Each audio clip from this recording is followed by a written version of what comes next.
Hello everyone. So we're going to do some large scale jelly printing. I'm in the studio working, hanging out with my patrons, and I was just working on some conceptual pieces that I'm going to do some kind of, I'll be collaging these into a larger kind of project. So just kind of playing with marks and larger prints. Some of these I may even sort of tear up and use other kinds of material with them. But never to miss an opportunity with you all, I thought, let me just go ahead and run a large scale. So now what I'm showing you today, first of all, hello everyone. My name is Robin McClendon. For those, I'm so used to everybody who we all hang out every Saturday and premiere, and I just think I'm like, oh, turn the camera on and start talking to you all. My name is Robin McClendon. Welcome to my studio. Welcome to my channel. If this is the first time coming across me, then yes, welcome. I'm a mixed media artist, a gel printer.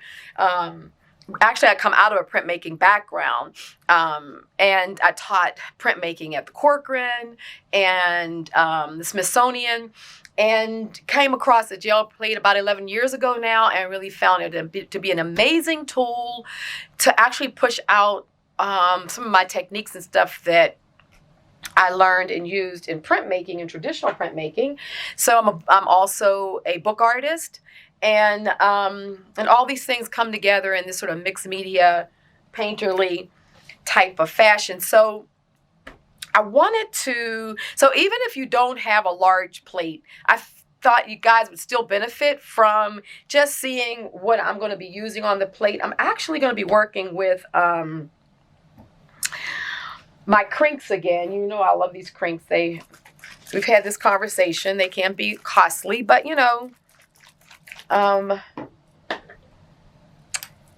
worth it, but nothing that you feel like you have to purchase. You can do this with permanent markers. I love my Poscas. I got all Poscas in all sizes.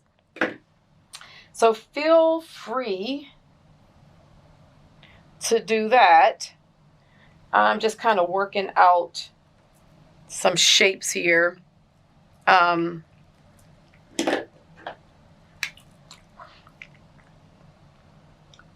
So just getting marks on the plate.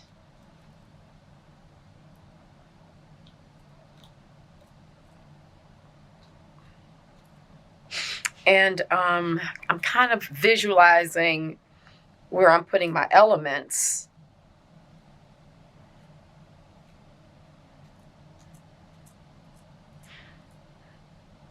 Put on some solids here. So yeah, use your any acrylic paint pen will work. I'm going to be putting some white down. I'm going to be using some champagne. And let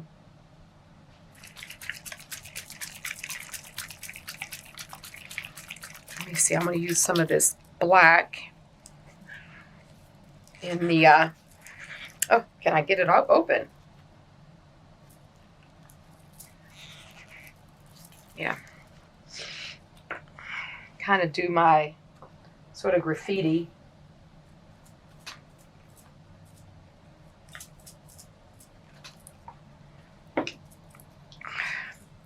Script. I like to hold it up and let it start draining. And then, so I'm sort of thinking about my fields. I'm going to kind of put white here. I think I'm going to put black here. I have some red down. So I'm going to put white down here. And so between the red and the white, the white and the black, this red will also pull up. So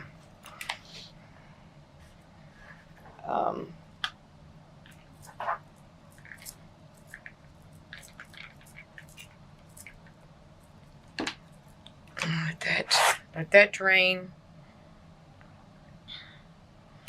Like I said, you could do, I'm using these graffiti markers, but also they do have a strong odor. So just if you're sensitive to smell and stuff, just know they are. And they are expensive, but you can definitely use your paintbrush with a fluid acrylic, like any of the golden fluid acrylics. Even, of course, the Hobby Lobby brand of fluid acrylic, which is over here somewhere. Where is it?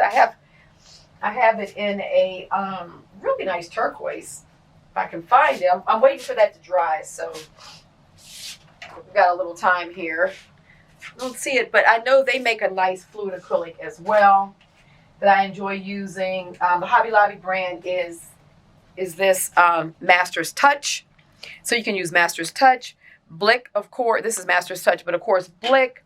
So any fluid acrylic will give you, you could really play around with this kind of thing on the plate using a brush. You can also use a squeeze bottle. You can actually squeeze it out. If I can find it, I'll show you guys. I don't know where.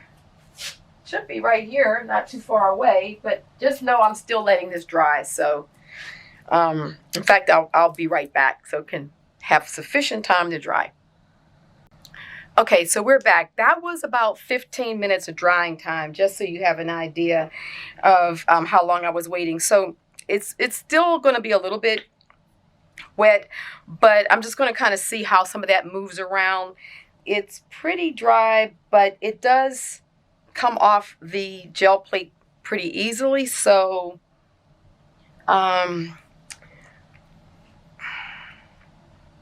feel like what I want to do is ink up on another plate. Let's just try that and see, because I may get a little bit more movement than I want. And since I'm kind of experimenting here, I'm okay with some movement. But let me just get another plate out here. And what I normally will do is I'll use another gel plate as my inking surface. And what that does is that it's going to allow me to ink up this brayer without getting too much movement with the plate. So in other words, what I can do is I can get the paint on the brayer, and this is what you kind of do in traditional printmaking anyway. You use a different plate, and you really, because the paints are harder to get going, you need a lot more viscosity, and so you really roll them out. You don't really need to do it a lot with acrylic, but what this technique does do is it allows you to load your brush, your roller. So see, I can actually just go over this, and I can lock the color in before I start going back and forth. Because once I've locked it in, now even though it was wet and probably had more of a tendency to move, it's not going to now, because that first layer of acrylic really allowed it to, I'm going to go down into that one because I want that black there. Okay, so now what we need to do is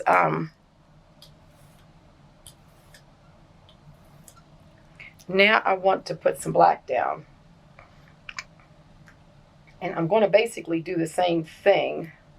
Let me just take a waste sheet. I'm going to use my Sumi, and I'm just going to pick up this white off the plate. That way I don't waste it.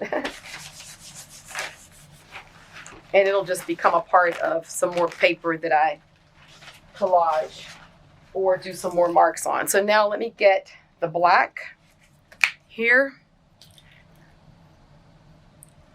And I'm going to do the same thing because I want to lock the white in.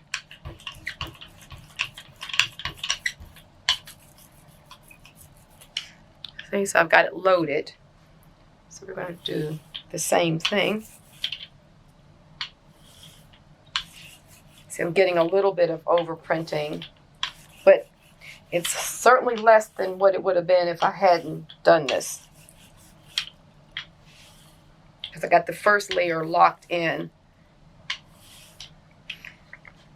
Okay, so let me see. Let's go ahead and pull it and see what we get. So I'm using a piece of Strathmore printmaking paper, and this is traditional paper. And I'm using this because like I said, I'm working these into some of my art pieces, and I really, at this point, I want a heavier paper. Excuse me, my head's in the way. Keep on banging into it. And just a heftier paper. Some of this, I'm building up on a larger substrate, so I haven't quite decided. I just know in my mind sort of the color, some of the lines, what I'm sort of looking for, and how I want to kind of recreate it. So we'll see. While that's setting up, let me just go ahead and pick up a little bit more of this black so it doesn't, I get color and I don't have to waste paint. We can pick it up. It is a gel plate. So see, I'm just kind of picking that up with some of the random marks that are on here from me just picking things up. But this is on the 𝐍𝐄𝐕𝐄𝐑 paper, so I could come back and use my 𝐍𝐶𝐈𝐍𝐷 ink on top of it and create some more marks. So everything gets used.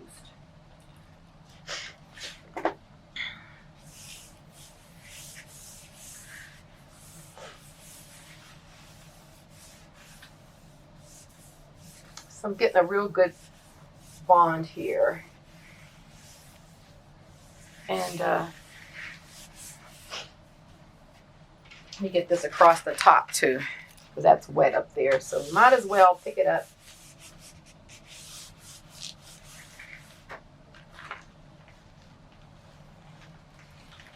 Okay. Right here. Let's just see what we have. This is good.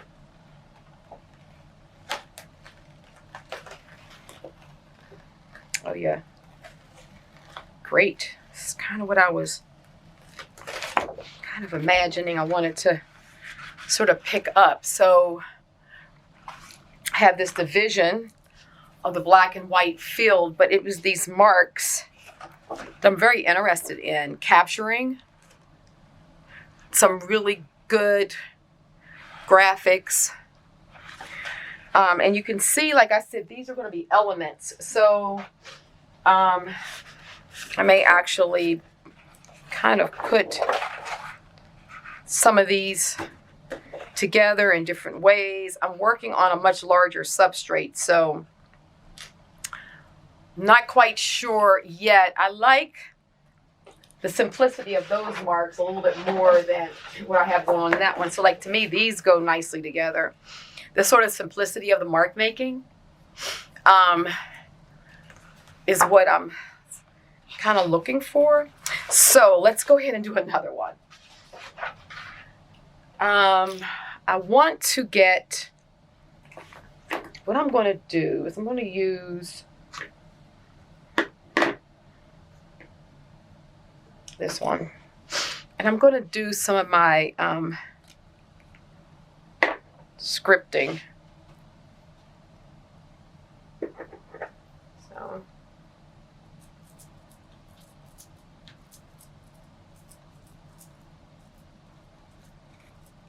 it's kind of hard to kind of script on this plate, but it's okay. I still like the marks that I get. They're very, you know,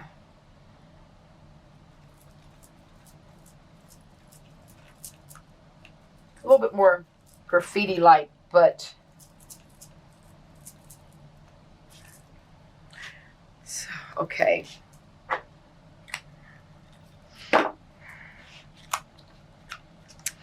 So I think I'm gonna go back to my red. Looking back at this, I really like how I picked up bits and pieces of that red, but mostly on this black and white field. And you can see also I'm purposely not doing really smooth brayering, because I really want to pick up this more this more sort of painterly kind of painting with the brayer kind of concept. So, and I like this color field here. So I think I might do a similar thing here where I'll run the white at the top and the bottom and maybe the red in the middle color field. So we'll let this dry also, and I'll be back. Okay, I'm back. That probably was another 10-15 minutes, but I am letting this dry. I'm actually working on a couple of pieces at the same time. So I was actually working on a piece on the wall while I was letting this flush its way out. Okay, so I'm gonna put the red in the middle, kind of like, and I want to put the white on the top half and the bottom. So, you know, kind of working with this a little differently. As you kind of start working on larger pieces, and or even working on your plate, even your larger plates, you know, you start thinking in terms of a whole piece. And it's a little easier to think in terms of a larger piece because, frankly, you got more room than when you're just dealing with the smaller plate. So I'm also really kind of creating this sort of painterly, you know, movement. You know.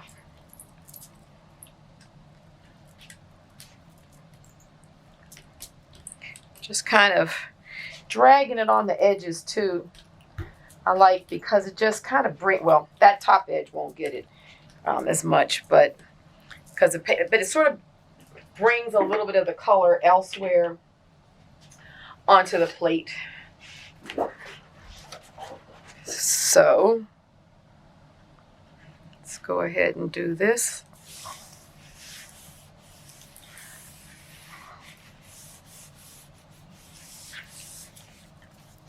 So let me pull a little bit more of this off, just so that, you know, I don't really move a lot of color around with my hand, honestly.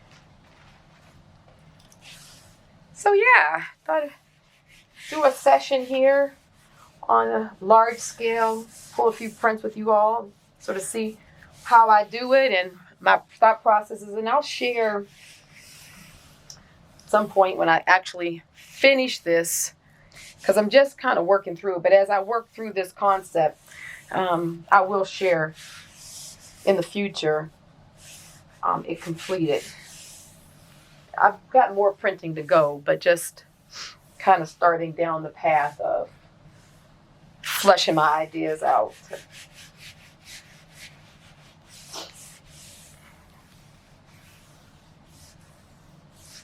But yeah, those of you who have a large scale plate or thought about getting a large scale plate, I know I have a workshop, large scale printing, and I sort of worked with that with a more sort of systematic approach to kind of creating an image, sort of landscape from start to finish. These I'm not doing as a completed piece, but they're going to come together in a completed piece. So I'm working with it as segments, large segments, but still segments. So there's a lot of ways to go at this. Okay, this is good.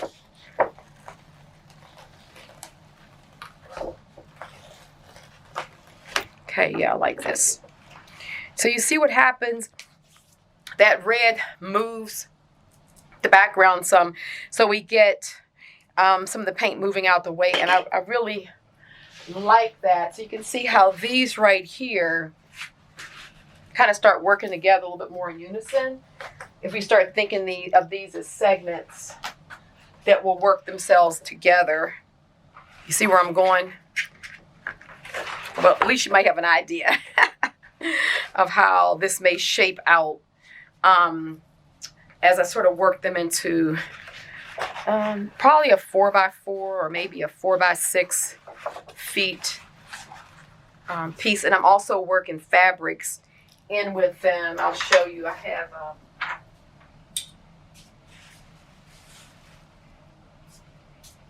have some silk here that I've painted on as well. So this fabrics, I'm going to be working with the papers, the fabrics. This kind of thing will get worked into the collage as a unit.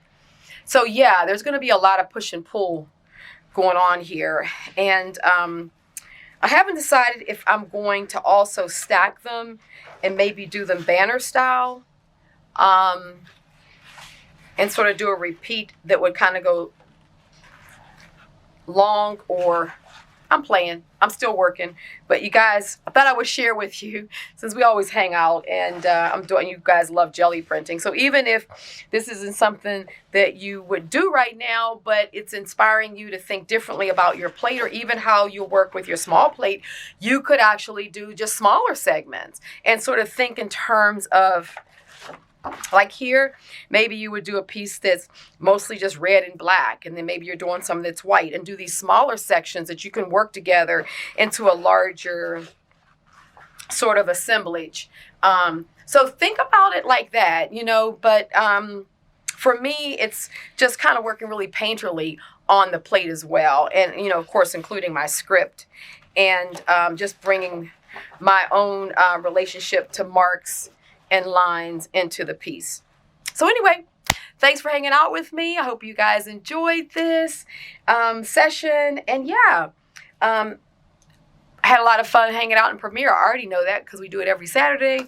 And if you're new to the channel, please hit the bell and hit all so that you can get more notifications. And if you enjoyed this video, hit the bell. If you learned something a little different or something new, please comment in below the video, and just know that that these are moving into some other, even like as a triptych, kind of this sort of side by side bit here. You know, I'm saying goodbye, and I'm still kind of working.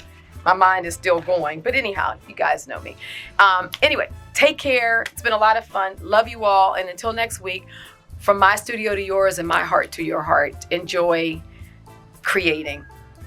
Love you guys. Bye bye.